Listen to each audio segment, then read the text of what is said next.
I'm Kate, And I'm Jamie, and this is Creeps and Coffee.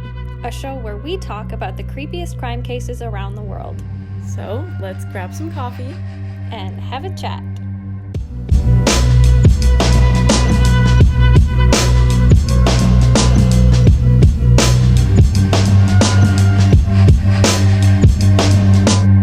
Hello, hello, hello. Welcome back to episode 5, hey? Oh my god, you sounded so Canadian. Oh, Jesus.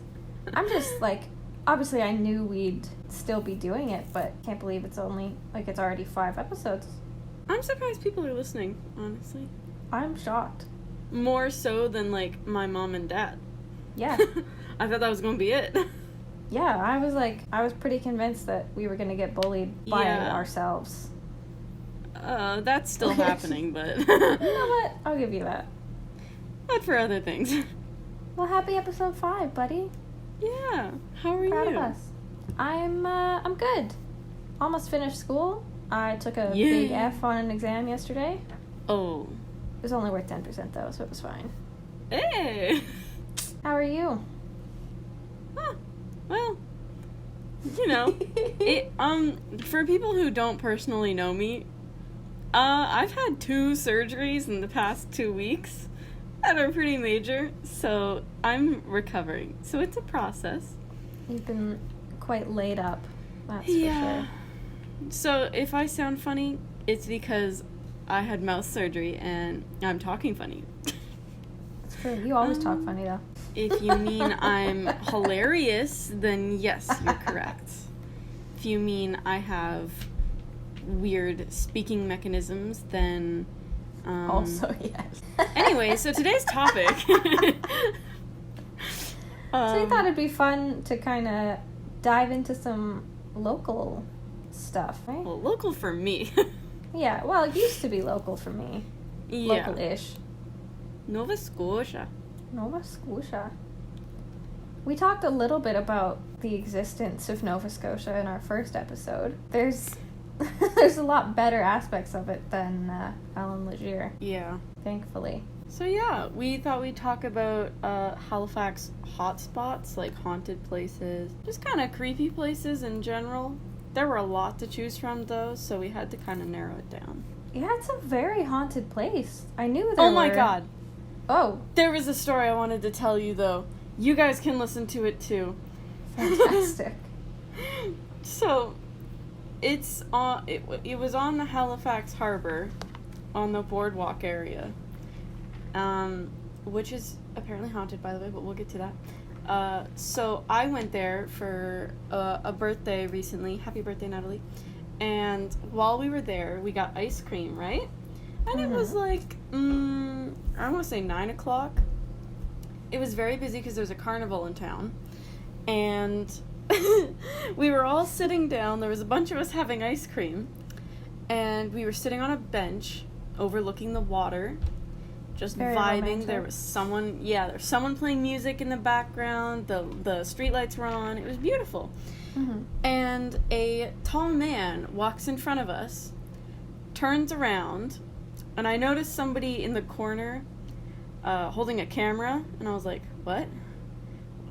What's happening? Because they're recording this guy. And he takes off a shirt. He's wearing another shirt underneath, but he takes off one shirt, and we all kind of stop and look at this point where we're like, wait, what? Is he doing this for us? Like, are we getting a striptease? Like, what's happening right now? And Happy so he birthday, takes off Natalie. a shirt, he throws it on the ground, and then he dives into the harbor. Which, if you don't live in Halifax, it's nasty. Like, that is a big no-no. You will get, at least 3 diseases. That's not good. Disgusting. So, yeah, we're like, really, dude? Yuck. And then we wait for him to climb out of the water. And he's weird, by the way. He looks weird.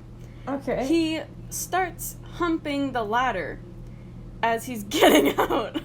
Oh my And the guy God. recording apparently doesn't know him. They don't know each other. Oh, that's So even he worse. starts, and then he gets off the ladder and starts doing that thing on the ground where you, like, guys grind on the ground. Oh, no! And he's soaking wet. He's got floppy body water all over the boardwalk. And he's just humping it. And at this point, he's drawn a bit of a crowd because we're all like, huh?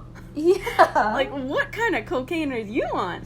And then he's not looking at anyone either. Like, he's staring at the ground. And then he shouts out, I don't remember exactly what he said, but he was like, if you're looking, you have to pay me.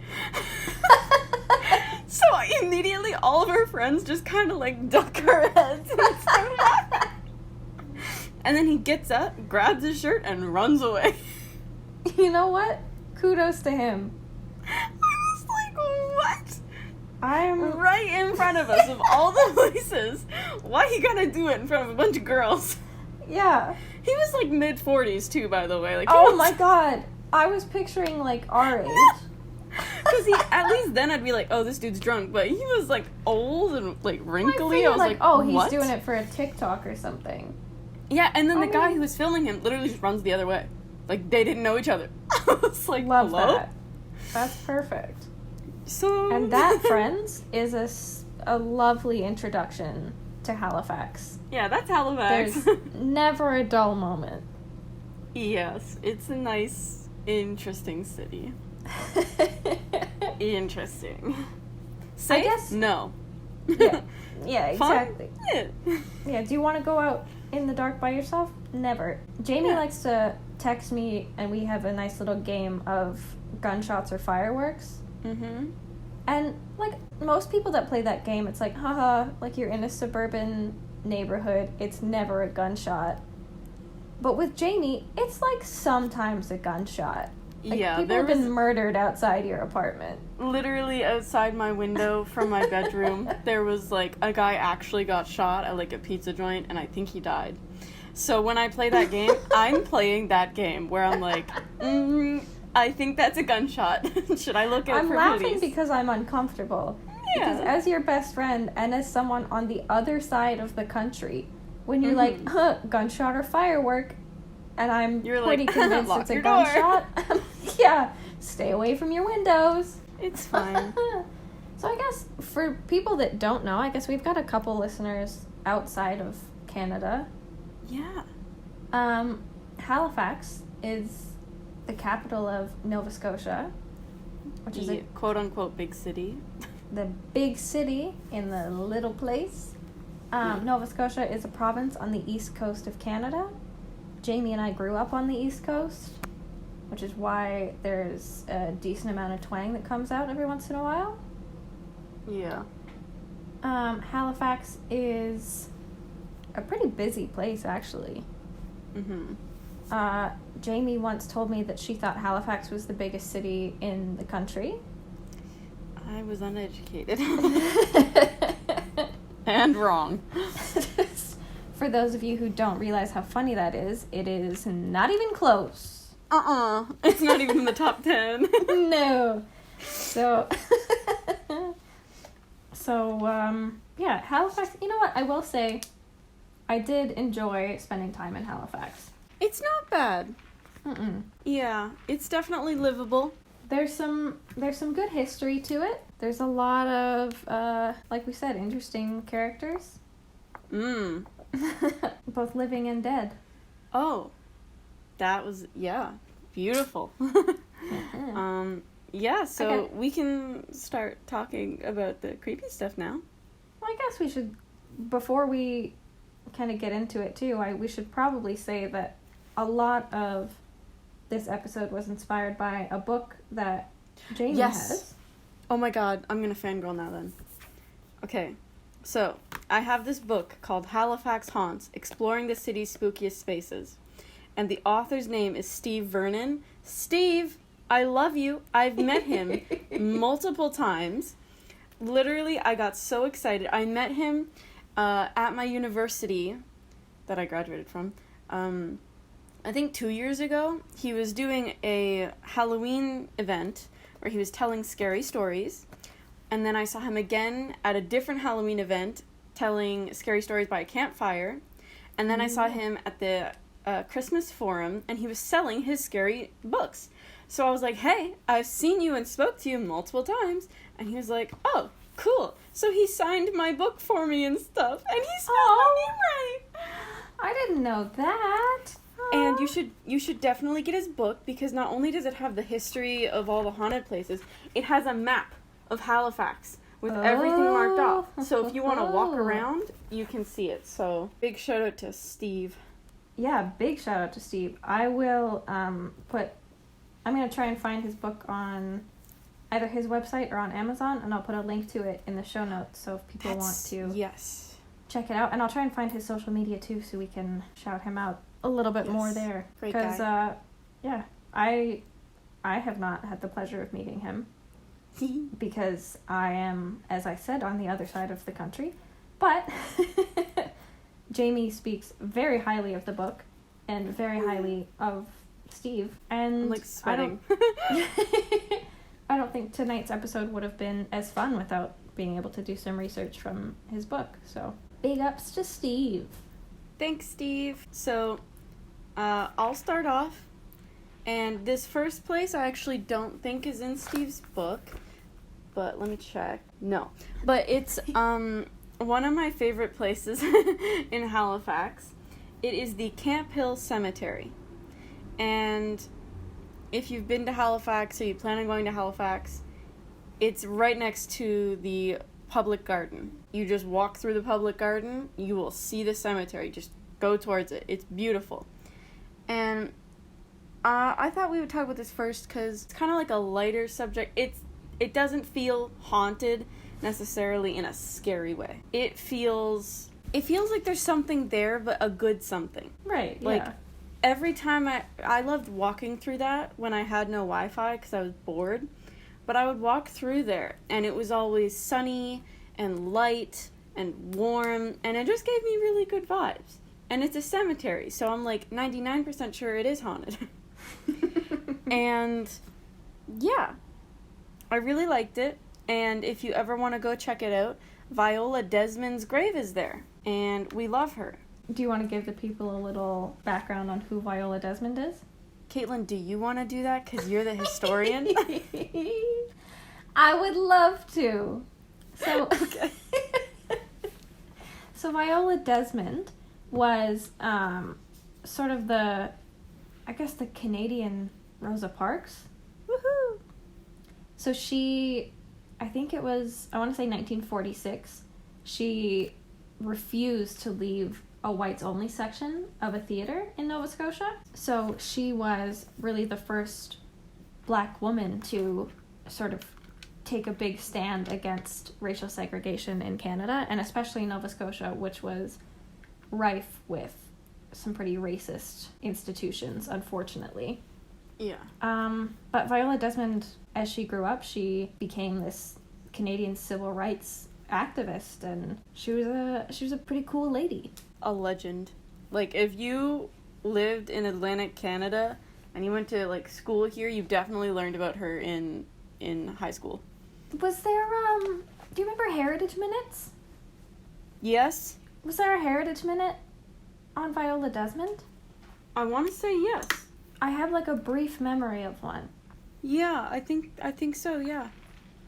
So for our non-Canadian listeners or people who don't live in the past, there were these things on Canadian TV that were called Heritage Minutes, and it was basically like a minute-long commercial of a reenactment of a really famous moment in Canadian history. So there was ones on the Halifax Explosion, on the doctor who developed like a neurosurgery solution for strokes. But they were these little rundowns of Canadian history that kind of got kids a little bit more interested in historic events of the country. Yeah. And they sure worked for me. I'm pretty sure there was a Viola Desmond Heritage Minute. I think you're right. I feel like I vaguely remember that too. Yeah. In case it wasn't obvious, I am not a history buff. And in case it wasn't obvious, I am. So, I'll do the paranormal, she can do the history. But I think what you were saying about the Camp Hill Cemetery in general is a really important way of looking at hauntings, because like I feel like when people think about hauntings, they think everything has to be like a demonic presence or like a negative experience where people are getting pushed or attacked or scratched, whatever. Yeah. But being in a place that's surrounded by just peace and serenity, like it doesn't have to be made obvious that there's a spirit there. Mm-hmm. It's just like an energy that you can feel. Yeah. Like, I will go on to say, I don't necessarily, like, I'm not, like, 100% a believer, but I'm open to it. So I'm like, I'm not like, there are ghosts, there are demons, but I'm like, if I feel something, I'll admit to it. Like, I think that there's something else. So I'm like, yeah, I believe it. Yeah. And, like, when you go there, to, like, sum it up, it feels like I'm, like, if there are ghosts there, I'm 90% sure I'm surrounded by a bunch of old ladies offering me candy. Like, they're old lady ghosts being like, hi, dear, you want to go crocheting? And it's Shut like, up, crocheting. That's a good vibe. Old people. Yeah. Caitlin likes crocheting, in case you guys didn't know. Anyway, back to Camp Hill. Yes. So, not only does it have incredible people like Viola Desmond, who is also now on the Canadian $10 bill, which excites me greatly. Yeah. I don't have cash. So. Someone handed me a $10 bill when I was at Stampede, and it was one of the new ones. Yeah. So nice. I'm broke, but that's amazing for people who have $10. Exactly. I wonder what that's like. Yeah. But not only are there famous people like our $10 lady, Woo-hoo. there's another fella that's pretty important to Canadian history. Well, people know less about the history of him and more of the fun that he's brought many a college student on a night out. So, a man named Alexander Keith is buried at Camp Hill Cemetery. And yes, you heard that right. Alexander Keith. So, a lot of our Canadian listeners, I don't know if they have it other places. Oh, let me Google it, because that's a good question. You keep talking, I'll Google it. Our Canadian listeners will know for sure that Alexander Keith is a type of beer that is very fondly enjoyed, particularly by Atlantic Canadians, all year round. There's a lot of Alexander Keith memorabilia. They have like a whole merch website, which is really funny. But yeah, so he's buried at Camp Hill, but he is also a source of a really famous haunting in Halifax. So the brewery, that's a hard word to say. The brewery that he founded and that still makes the Alexander Keith beer is reported to be one of the most haunted buildings in Halifax. So, also, they also sell it in America. Oh, okay. In 22 states. Just thought I'd let you guys know. If any of our American listeners want to buy it. I think it's disgusting personally. But I'm not that's a fan of beer. No, exactly. Beer tastes like piss to me. Mm-hmm. Not that I know what piss tastes like. Sure. But I would imagine it's that. But if you like beer, go for it. Good for you. Yeah, support our maritime buddy Alexander. Ooh. I guess. Because I'm the history buff here, I'm going to do a little bit of a background to give you guys an idea of who Alexander Keith was and why his brewery is so important to Halifax and to the Maritimes in general. So, the brewery itself was founded in 1820 by a Scottish immigrant named Alexander Keith. He was a pretty well-rounded guy. He did a lot of stuff, and he wasn't afraid to fight for what he wanted. So he moved to Halifax in 1817, and by the time like 3 years had gone by, he already had enough saved up to buy the brewery in 1820. He had to move it to a larger building in 1822, and then he built a completely new brewery in 1836 to house all of his employees and all of the demands that he needed to meet because his beer was becoming so popular. So 1836 is when the current building that the brewery is in was built. It's been around since 1836. Yeah. Oh, that's for sure haunted. So he built this new brewery and also built a home for him and his family at the same time. So he had 8 kids with, I think, his second wife. I think his first wife died pretty young, and then he got married and had 8 kids. So they needed a pretty big house. Yeah. So they built that house the same year, and he built tunnels that connected the brewery and his house. Because here's the thing, Halifax is pretty rainy, and a maritime winter is not a winter that's enjoyable for anybody. So True. Alexander wanted to walk to and from work without dealing with the outdoors. So the tunnels were a really cool system. So he's pretty successful by 1836. Like, he's doing his thing. Somehow, he went from becoming an owner of a brewery to being elected to Halifax City Council in 1841 and working for the city. Oh. And then he was elected mayor of Halifax in Wait, 1843. what? Yeah, so he was mayor in 1843. Then he was elected again in 1853 and again in 1854. So he was the mayor of Halifax 3 times. Oh, I didn't know that.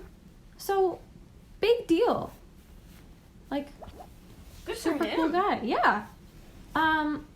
And in addition to, like, owning one of the most successful breweries in Canada and being an important conservative political figure, Alexander Keith was also the Grand Master of the Freemasons of Nova Scotia. What?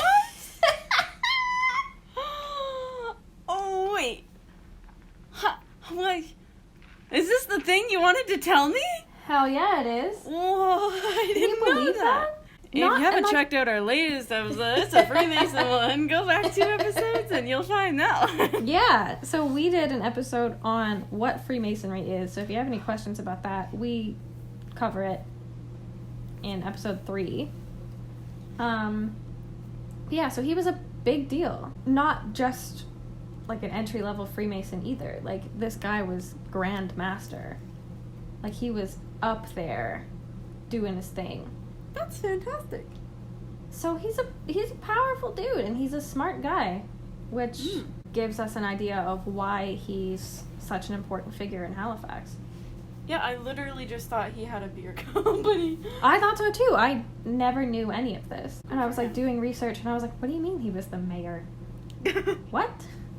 I was like, the beer guy? Anyway, so that's Alexander Keith. So his brewery, the one that was built in 1836, is still being used today. So his brewery is like really, really popular for tourists. People who live in Halifax don't really go there very much, but they drink a lot of Alexander Keith's. Yes. The brewery is like an experience for someone who's not from the area.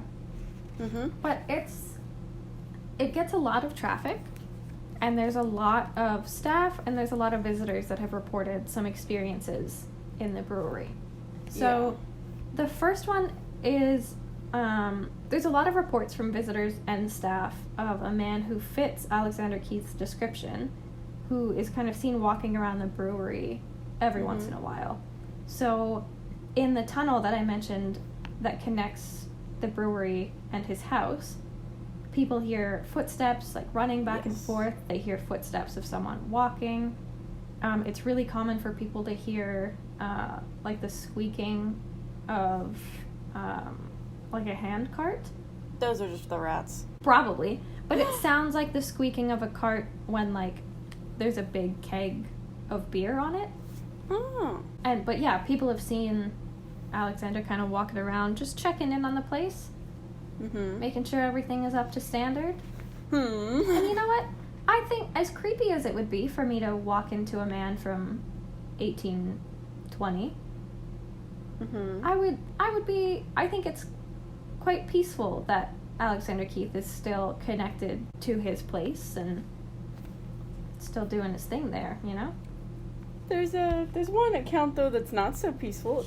Oh, there's a couple that are not so peaceful. Which ones do you have? Let's see. Let's hear them. Because I think that's cool. Mhm. But if there's anything more than that, I'm not gonna like it. Yeah, the staff tend to report a lot of sightings. So they report seeing Alexander Keith, but they've also seen a man and a woman who are in like 19th century clothing that kind of hang out in the restaurant sort of area. Oh. So the man is usually seen sitting at the bar, and then he... Getting drunk? Yeah, and then he kind of disappears. And what's more disturbing to me is that the woman is seen walking around, kind of wandering the place, and then she disappears into a wall. So a bit of a Casper the Friendly Ghost sort of deal. Yeah, see, if I seen that, I'd be like, alright, ghosts are real, cool. I would run myself into a wall. I'd be like, no, I'm done, I can't, no. So that's a step up of like, oh, creepy, not quite as peaceful. We don't know who these people are, why they're hanging around. Maybe they just really liked beer. Who knows? But there's a rare occurrence that is seen popping up. The face of a man who appears in a mirror, just kind of out of the blue. Yeah. And it's not that scary in and of itself. But this man seems to have just died a violent death. Yep. And I think I would shit myself. Absolutely. Especially after having a couple beers. Yeah, not something you want to see drunk. I'd need a couple beers after that. Yeah. Yeah, so that's kind of... There's a little bit of variance at the Keith's Brewery. Because there's like the peaceful, this really respected man is still taking care of his company that gave him all the riches. And like these people are still enjoying the patronage of the brewery itself. And then it's like, Murder Man is in the mirror again. Yeah, by the way, there's a bloody guy in the men's bathroom mirror, so, you know, if you need to pee, go quick and don't look. Oh my god, that rhymed. There you go. So enjoy some beer, enjoy some He's from Scotland. From Scotland. So sorry to anyone from the UK that ever listens. Yeah. We're not good at accents. No, but we're gonna keep doing them. Yeah. Maybe we'll get better the more we do it. We won't. No. So my next one is also cemetery driven. I think you might have been here too. It's the Titanic graves. I sure have. Yes. For those of you who do not know me in real life, buckle up. Because anything Titanic is my shit. She's been a lifelong fiend for Titanic. I've studied the ship itself since I was 6 years old. She's not even exaggerating. Now. She's serious. Yeah, so Jamie has heard probably the most of all my friends of the importance of Titanic in my life. Mm-hmm. So, of course, I've been to the Titanic graves. Yeah. A couple times. I've got pictures of the graves. Anyway, I digress. I could go on for hours. Well, let's not do that. So, there's nothing I think that really says outright that they're, like, haunted. There's not really, like, any proof, quote-unquote. However, I also am a bit weird, and I did go there on my 18th birthday. Don't ask me why, but I was like, this is what it's like, this is what I want to do for my 18th birthday. So I went there, and I was born in July. It was like 30 degrees. It was super hot and very sunny. I had been out earlier in the day, like we went to the gardens, we did a couple other things, so it was hot. We were sweaty. Oh, it was with my mom, by the way. Love you, Mom. But when we got to the cemetery, we, like, went over to the Titanic grave area. I think they have, like, 100 of them? Is it around that? Less than that? Less than that. 80? There's like 40? It depends I know on there's which 2 cemetery. rows. Yeah. Yeah. Yeah. I'd say like max 40. Okay. Well, I'm bad at math. At this specific cemetery. Yeah. So when we got there, we were walking around trying to like be respectful and stuff, and I was like dead cold. I had goosebumps, and I had like the cold chills, and I didn't really know why, because the whole day it had been nice and warm. It was still hot and sunny, but when we were at the gravesite, I was like cold sweats. And I was like, I don't really believe in ghosts, but this is kind of freaking me out. I want to leave.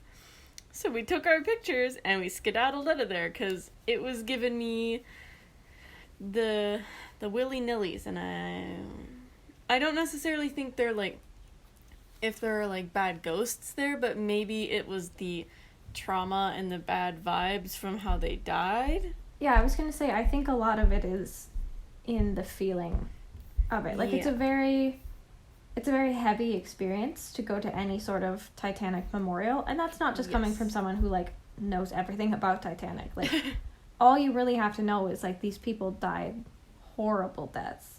Yeah. And, like, knowing that you're sort of in the presence of them is a lot. And so when I went, I obviously, like, I knew a little bit about each of the people that were buried, whatever. And if we're gonna compare Jamie and I would say I'm more of a believer than she is. Yeah. I'm like 50-50. You're like I'm what? like 90-10. Oh, yeah, okay. I'm I'm probably overly into things. Well, you've had experiences, so... I have, and my thing is, like, if it's not real, then it's not real, like, whatever. But if it is real, I don't want to take the chance that I'm going to disrespect something or someone. Yeah. So I'd rather have my bases covered. So, like, I was there, and I was, like, talking to the gravestones, and, like, saying hello, and, like, wishing them peace, whatever. But there's one grave that... Luckily, they've discovered who this person is now, but it's the grave of the unknown child. Oh. So, long story short, there was a pair of shoes that came up in the wreckage. Like, this body with, like, the only thing that was intact were the shoes. And no one came forward to identify the child.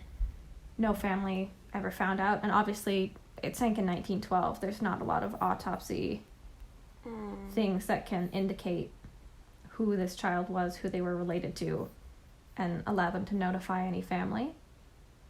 So for pretty much 100 years, no one knew who this child was, but they've got this amazing little headstone that kind of gives a description of the child and has like a little prayer on it. And I don't remember his name now, but off the top of my head, but they have identified who the child was now. So they can give sort of some peace to any descendants that may have remained, but I believe the rest of his family died in the sinking as well.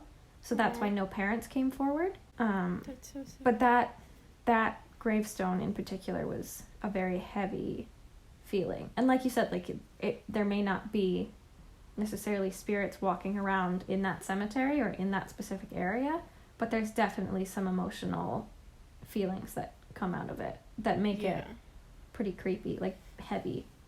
Yeah. I mean, to be fair, if I was drowned in a boat sinking, I'd probably be very frustrated and angry in the afterlife. Yeah.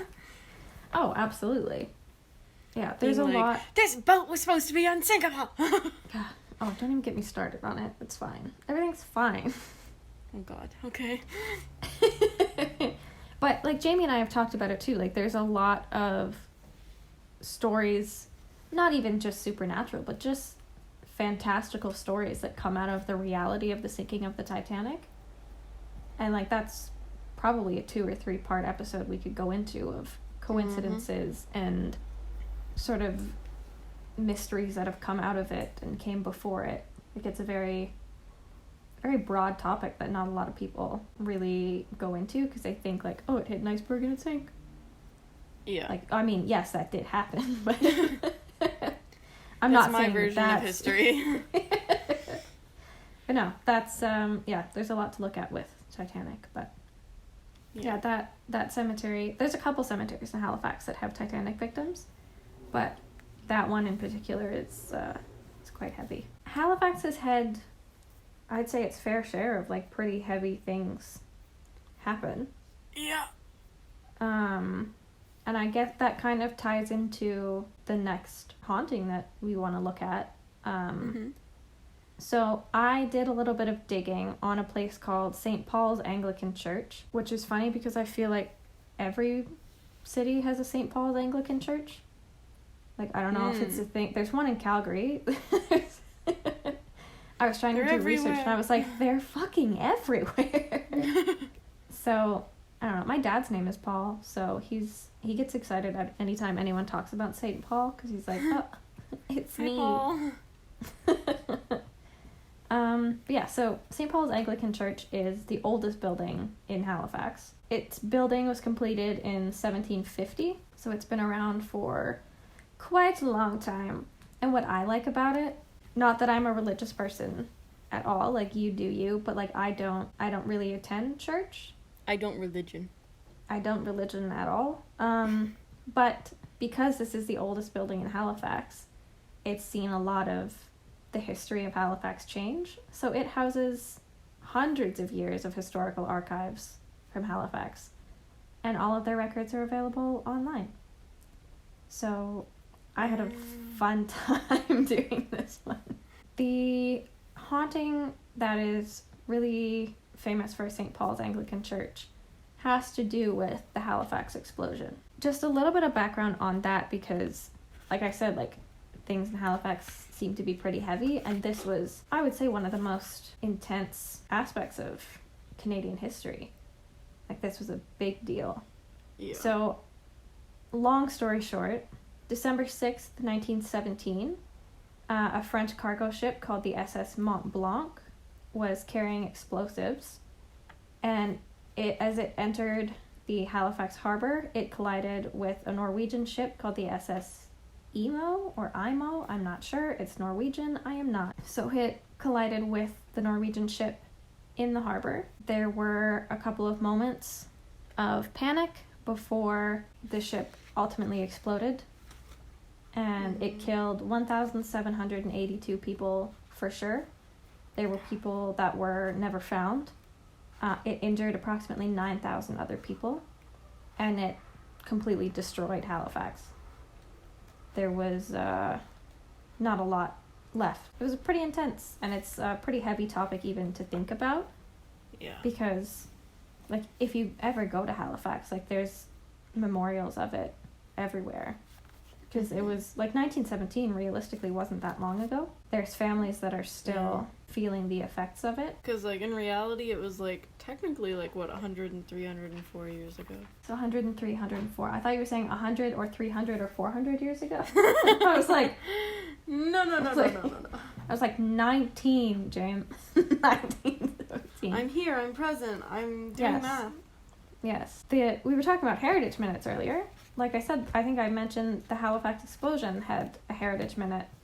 I think that was the one that everybody probably saw the most often, at least in the Maritimes. That was probably the most famous one. Like, it had So the Heritage Minute talks about a guy named Vince Coleman who was a train dispatcher, and there was a train that had a bunch of children on it that was coming towards Halifax as the explosion was about to happen, and Vince Coleman stayed behind to get this message out to the train that it needed to stop because the boat was about to explode. So he had time to get out of the Marconi office because the offices were right along the harbor. So he had to choose between getting out and potentially saving himself or saving the children and the people on the train. Yeah. And he stayed behind. And now I feel bad for trash talking. Well, that's why I had to go back and check, because, like, he was a selfless person. So. That's so nice. The Halifax Explosion was a lot. So when this explosion happened, so the morning of the explosion, the story of the haunting at St. Paul's Anglican Church started. So I heard 2 different versions of this story. Mm-hmm. Both kind of founded on the same idea. Basically, on the morning of the explosion, either a church deacon or an organ player was in front of one of the windows on the 2nd floor of the church. Mm-hmm. So I had to look this up for myself. So I'm gonna give people an explanation of what a deacon is, in case you don't know. What that is. Teach me, Mom. So a deacon is someone who's an ordained official in the church with the intent to become a priest. Huh. So he's like a priest in training. So either a priest in training or an organist was standing in front of a window when the explosion occurred. Mm. So the 2 versions of the story go that if it was the organist, he was decapitated by the glass shards in the explosion and killed on impact. Oof. And if it was the deacon, somehow, like, the energy of the light and the heat and the sorrow sort of etched his face into the glass like an image as he died. Which is a much more dramatic telling. Not that decapitation isn't dramatic, it definitely is, but it's like a lot. But either way, whether it was the organist or the deacon, people claim to see like a gray figure or a shadow standing in, obviously it's a new window. Yeah. They've replaced it since 1917. But yeah, this is mentioned in Steve's book too, by the way, if anyone's interested. Yes. But they'll see this figure in the window on the 2nd floor looking out at Halifax, which I think is very sad. I've also been, I don't know if I think it might have been 2 or 3 years ago, I've been on the Ghost Walk, and we walked by that area, and I remember being there, and it was dark. I think it was like, 10 o'clock at night or something, and they had people, like, there were people saying, like, look, you can see a face, you can see a face. I didn't see anything. I was looking, I was in the front, I wanted to see it, I didn't see anything, but apparently there were people who did see it. It might have just been an actor, it might have been real, I don't know, but I was sad I didn't see anything. But I was there. I will say, I've been to the area not at night, but it's creepy enough during the daytime, so kudos to you for doing the Ghost Walk. I did not want to go alone. Although I do love scary stuff. Obviously. That area in and of itself is pretty intense. I think our next story takes place across the street. Yeah, I think literally like within walking distance, 2 minutes max? Yeah. Yeah. So the next one you will have definitely heard about if you've been to Nova Scotia, the Five Fisherman restaurant. I know many people who've gone there, and all of them say it's haunted. And I'm like, that's cool. Me included. So I can give a little bit of my background, and then do you want to tell your personal experience? Because I've never been there, but I want to go. Yeah, totally. Yeah. So, I don't know the full history, because I'm not like Caitlin. It bores me.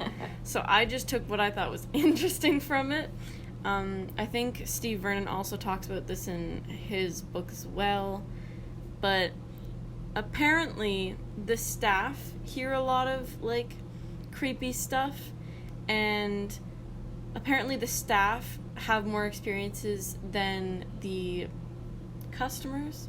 Oh, yeah. Because, where the kitchen is, apparently that used to be, this whole thing used to be a mortuary, and that's where they kept the cadavers. Definitely would be a haunted place. That's creepy. Why did they turn it into a restaurant afterwards? That's what I don't understand. know. It was also a school. Yeah, why? It's not a multi-purpose thing. Can we just, like, pick one and go? No, so it went from a morgue to a school for girls, and now it's a restaurant. Yeah, why? Who approved this? Why would you do that? You know it's gonna be haunted. But, yeah, so there are rumors of both customers and workers hearing people walking around, there being, like, loud footsteps, shadows, dark figures seen in, like, the corners of people's eyes. Staff have experienced flashing lights, like the lights flickering. This one I don't like. Someone calling their name when they're there alone. Mm-hmm. Huh? No. I would be out. I'd be like, that's enough from you. I quit. Thank you so much. Yeah. Dishes being dropped or, like, smashed by themselves, and also the figure of an old man. Like, staff will see an old guy and think it's a customer, and then they'll go to, like, take his order or, like, go up to him to usher him in, and he's gone. He pops up in the mirror a lot upstairs in the, like, dining area. See, Yeah. I don't mess with mirrors. I don't like that. No. Like, I'm not necessarily a believer, but I do not play with mirrors. They're supposed to be, like, what, a gateway or, like, a... Oh, yeah. Yeah, I don't want to touch... No. Yeah, so when I went on a tour there, and the waitress... Well, I went for lunch. I conned my way into a tour. And the waitress was like, oh, yeah, this is the mirror where we see the old guy. Nah. As I'm looking at the mirror... She tells me this, and I was like, oh, fuck, okay. I was like, that would have been nice to know before. Did you see an old guy? Jeez. No. But immediately I was like, bleh. If you did, you might have soiled your pants. Absolutely. I almost soiled my pants anyway. So did you have fun? Was the food good? Oh, the food was actually delicious. I think I had a wrap. It was great. But the reason I was so excited about it was because it was the morgue that was used by the McKay Bennett, which was the ship that went out to retrieve bodies from the wreckage of the Titanic. So it was Titanic passengers that were the cadavers there. That's why you know it. Yeah. So I go there, I conned my mom into taking me for lunch, and then I gave the waitress a bit of a sob story about how much I love Titanic and how passionate I am. So she, in the middle of her shift, she took me on a tour, like behind the scenes of the whole restaurant. Oh my god, it was amazing. I wish I remembered her name. She was so fired. Sweet. Yeah. Yeah, you know what? It's probably good I don't remember her name. I'm not going to get in trouble. But, yeah, so she took me around into the staff areas, into all sorts of places. She told me a couple of personal stories that she had very reminiscent of what Jamie was saying, like hearing people calling her name. There's like dinner parties they've had where like people are renting out the dining room upstairs, and they'll have people in like 20th century clothing, like Titanic era clothing, that are just all of a sudden there. And customers are like, well, I didn't invite them to the party. The staff is like, well, they don't work here. And then it's this moment of like, oh my god. Well, then get out. Nobody invited this guy. There were two spots in the restaurant that I felt really, really heavy. So the first place was where they house, like, it's not like a wine cellar, but it's like a wine room, I guess. And it used to be the elevator where they would bring the bodies up. So I walked in and I was like, oh, fancy, a wine cellar. And then the waitress was like, yeah, look up. And there was a huge hook hanging from the ceiling. So that was the hook that they would use to hook the coffins up. Because, like, coffins and, like, the bodies and stuff are heavy. So they would use this hook to get everything secured so they could turn the elevator on. So it was, like, the original hook that no one had ever taken out. It was like all rusted, and like I just like I felt like I couldn't breathe. It was just this moment of like, oh my god, like this is where all of the bodies were, not even just Titanic passengers, but bodies in general in this morgue being transported up and down. Like, there's so much emotion in it. And then, so the dining room upstairs, there's, like, the dining room, you go upstairs, and then on the right is the dining room where the mirror is, and then on the left is, like, more of a bar area connected to the dining room. And she was telling me that that's where a lot of employees have experiences with their name being called. And there's, like, a dark figure that hangs around in the bar. Yeah, I'm going by a fake name if I go there. Like a shadow man that hangs out. It was very creepy, and it felt heavy. Like, it didn't feel negative, but, like, intense, if that makes sense. Yeah, I know what you mean. Yeah, so great food, though. Great service. I think I know why their food's so good.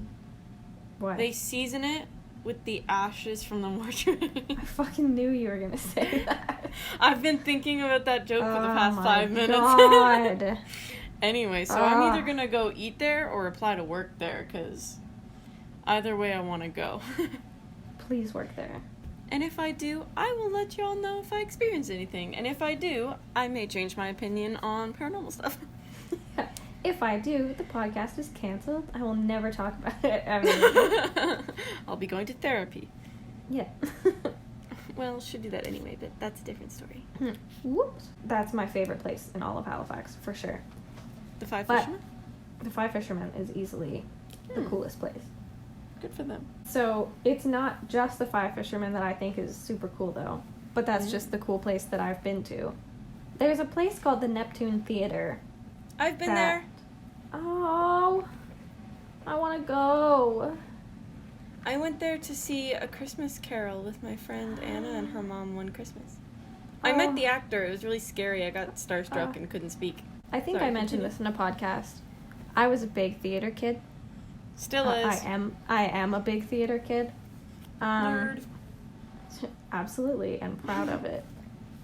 So, the Neptune Theater combines all of my favorite things. It's very old and historical. It's haunted, and it's a theater. So, I really can't go wrong with it.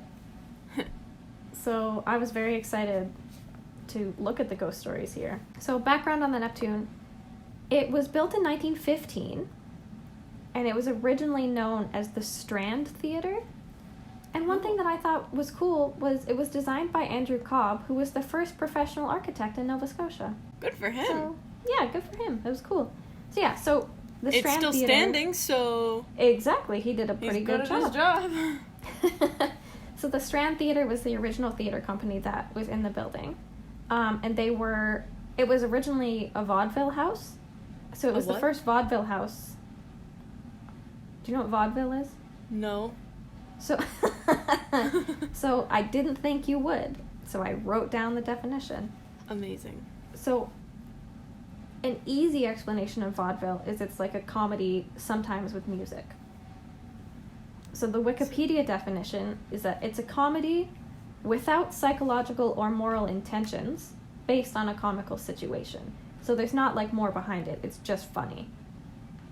Okay. It's like a funny musical play. Okay.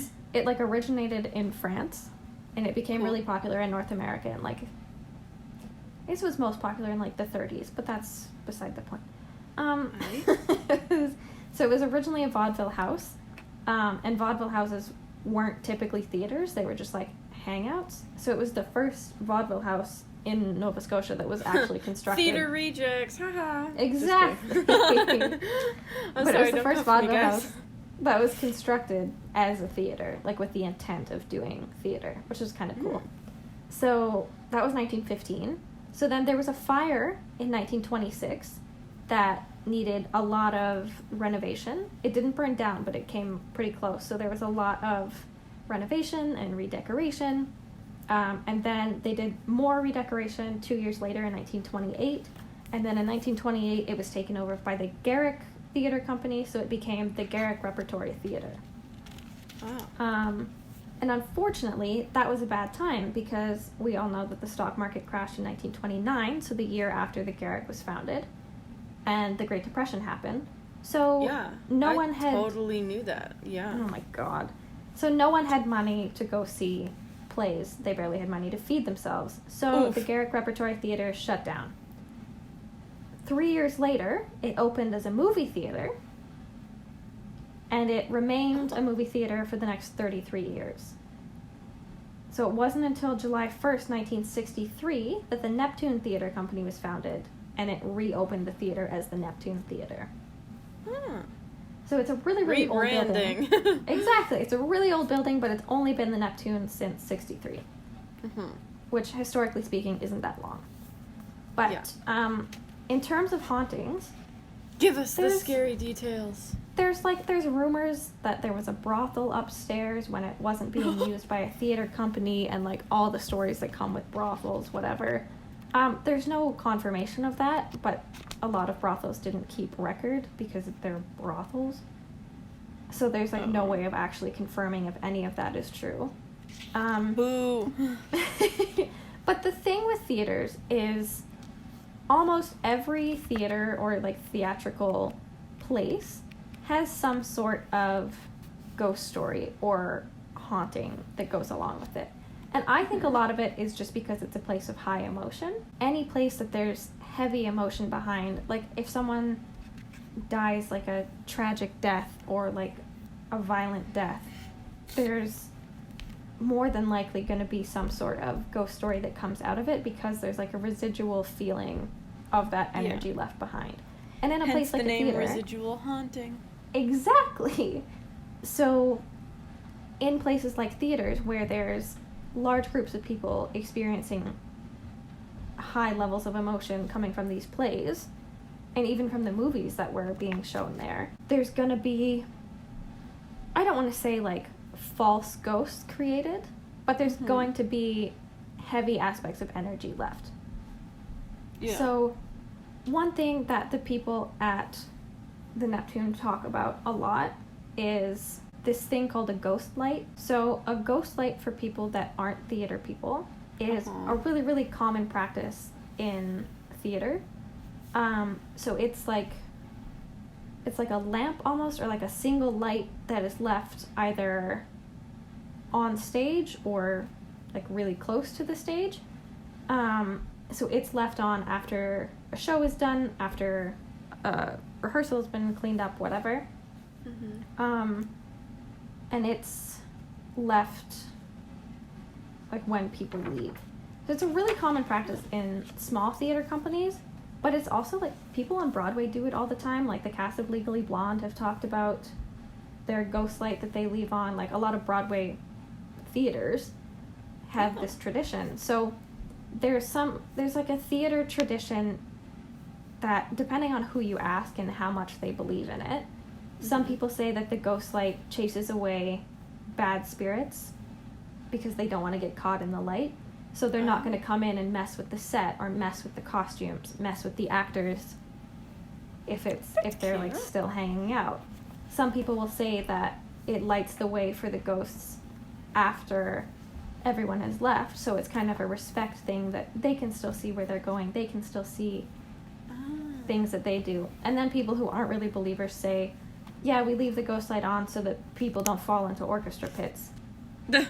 Which, you know what, is fair, because I was doing a show once when I was in, like, I think I was in 6th grade, and this girl fell off the stage into an orchestra pit. She broke, like, part of her jaw and, like, lost 2 of her teeth. Was I there for that? Because I feel like either I was there or you told me about it. And I told you about it when it happened, because I remember getting home and calling you and being like, oh my god! Right, okay. Because I was outside when it happened, and I just heard this, like, thunk and, like, instruments falling. And then I heard her crying. Yeah, it was, so realistically, even if there's not ghosts, it's a good idea to leave a light on. Because, like, orchestra pits are, like, deep. Yeah. And not soft. But anyway, I digress. The ghost light is, like, a really important tradition for a lot of theater companies. So, the Neptune, they always leave a ghost light on. But there's a lot of stories of, like, hearing footsteps in the attic, or, like, seeing things move around, having costumes moved, like hangers picked up, whatever. But the one story that I really found compelling from the Neptune was that one night there was an actor who was staying behind after a rehearsal to kind of clean things up, organize things a little bit, have some time by themselves. And they had nothing but the ghost light on because they were just getting ready to leave. And the ghost light sort of illuminated this actual ghost or this spirit who started dancing across the stage and like was doing a performance of what these people had been rehearsing, doing a performance for this actor, like not interacting with them, just dancing across the stage. That would scare the heck out of me.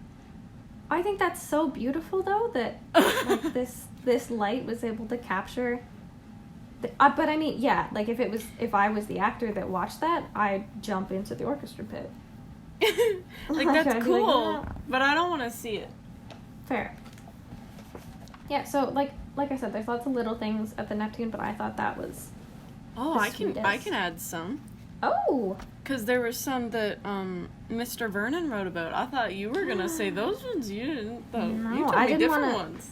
I didn't want to go into too much. Because like I said, with theaters, there's so much high energy that it creates a bunch of different...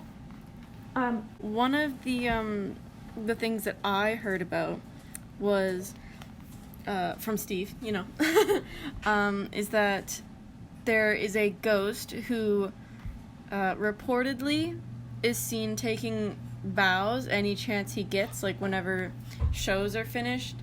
This ghost apparently wants to come and bow before the other people. He wants the recognition. I think that's kind of cute. Gotta love getting validation even after death. There was another one. I'll read this one from the book. It's of a spirit the staff members call Sid the Ham. So apparently there was an actor who fell from the grid, like up top, the framework above the stage. And apparently he was fixing a light and he wasn't supposed to be up there, and he fell, and you know. But yeah, people say they hear footsteps all the time, and chains apparently being rattled, which I don't know why there are chains, but alright, Sid the Ham, you do you. And apparently he's been seen for years during various performances, and he's a lucky charm for the actors. If the actors see Sid before a performance, it's supposed to be a really good night for the actors. So I think that's kind of cool. And yeah, even if it's just folklore, I think that's kind of cool. I can interject here and say the reason there would be chains is for the lighting equipment.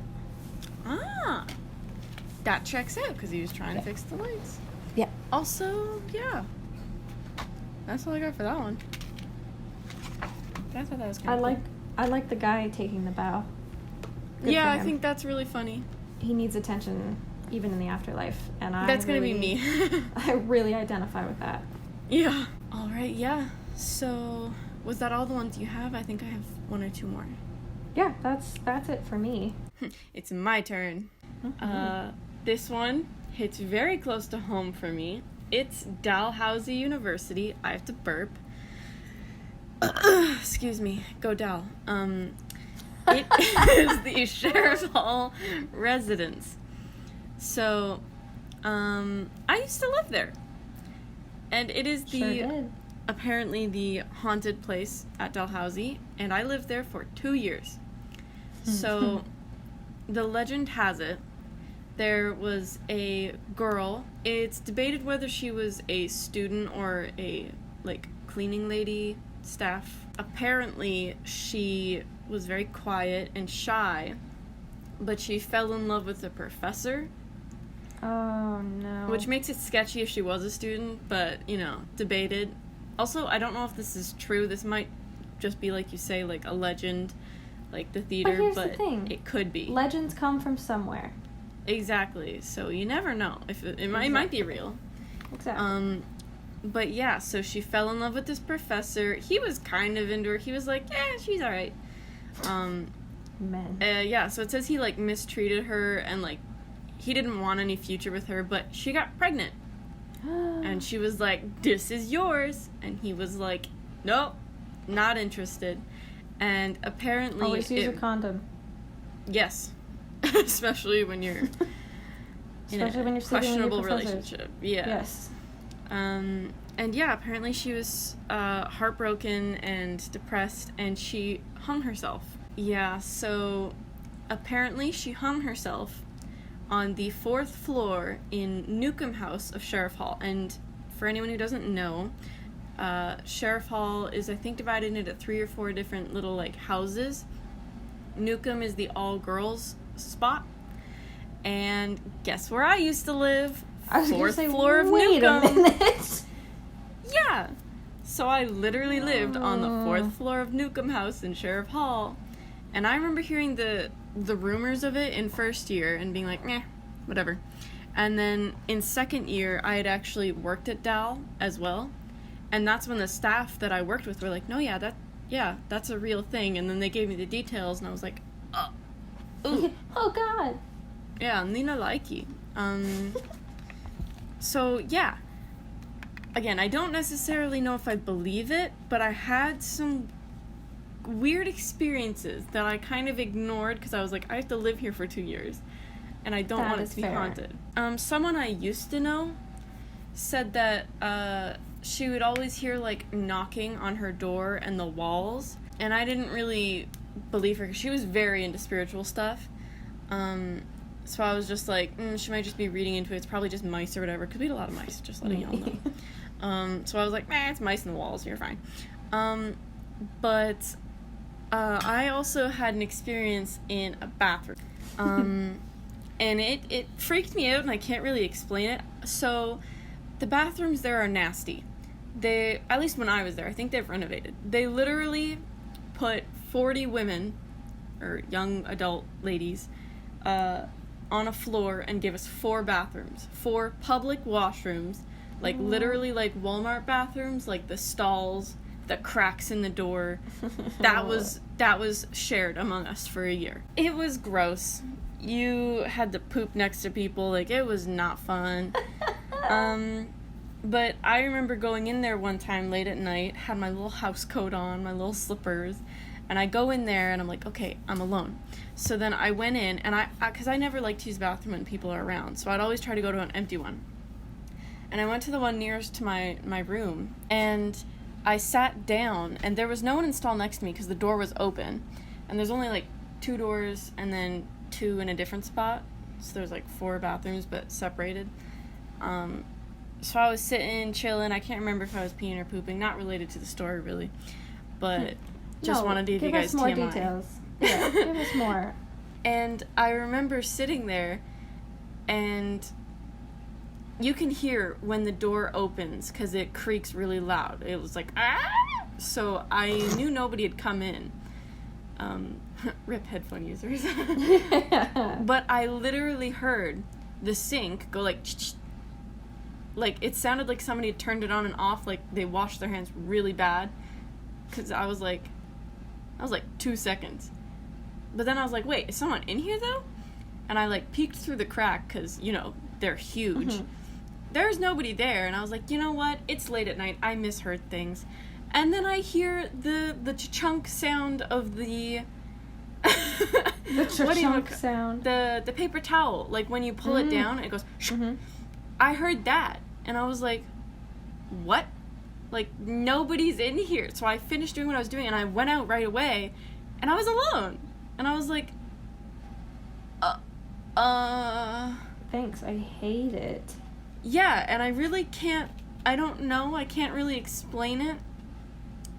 So I just was like, this, I probably just misheard it, and then I went to bed. Because I was like, I don't want to deal with that. That's my favorite thing with ghost stories, when people are like, yeah, I saw a figure at the end of my bed. It was creepy, then I went back to sleep. Mm-hmm. It's because I don't really want to think about it. I don't want to believe that. I mean, that's fair. Like, I didn't see anything. I would have been completely a believer afterwards if I had seen some chick, like, standing there staring at me after, like, ghosty. You know what, Actually, though? that would really scare me. I don't want to do that. Ideal place to do it, though, because if you're gonna shit yourself out of fear, you're already in the bathroom. Yeah. So... Convenient, thanks. Yeah.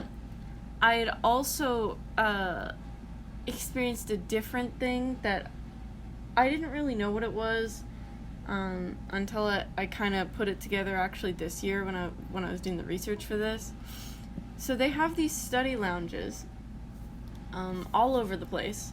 I think maybe 2 per floor, at least in Newcomb. And if you were in my friend group, you know we studied there at the weirdest hours. Like, not during the day. It'd be like 11 p.m. to 6 a.m. That's so when no one else is around. Yeah.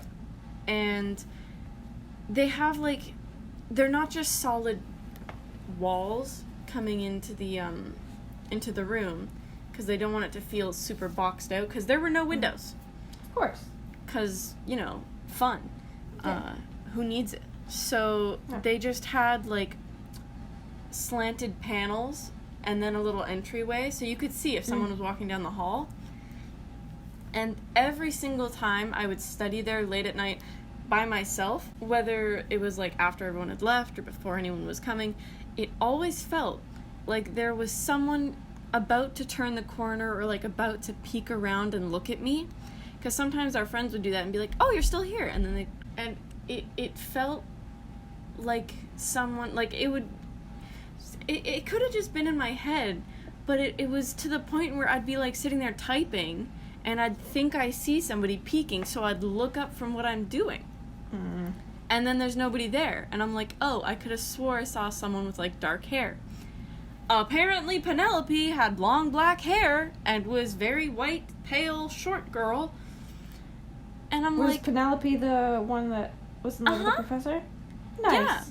That's what I read in the book, like, a couple days ago. It said she was small, long black hair, and I'm like, oh. Nice. So is that who I was seeing for 2 years when I was like, is someone coming in? No, I'm alone. That tracks. I don't like that, though, because that freaks me out, because I saw that all the time.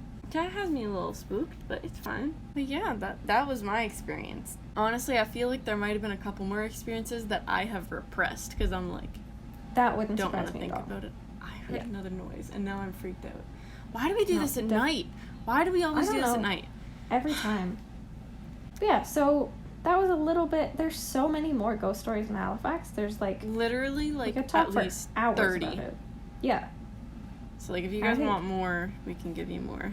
Yeah, we can give you more. But I think it's a nice little dive into how cool Halifax is. Yeah. I think like Halifax is underrated. Yeah, I think so like too. sometimes it sucks, but it's also underrated. Yeah. I like it. It's a nice place to visit. I don't think I could ever live there, but that's just me. As someone who's lived in so many places, yeah. This one is not one of the worst. So I'll say that. I do like the people are amazing. The food's good. The ghosts are creepy. And what more can you really ask for? All right, everyone have a fantastic day. Or night. Or have life. A good time.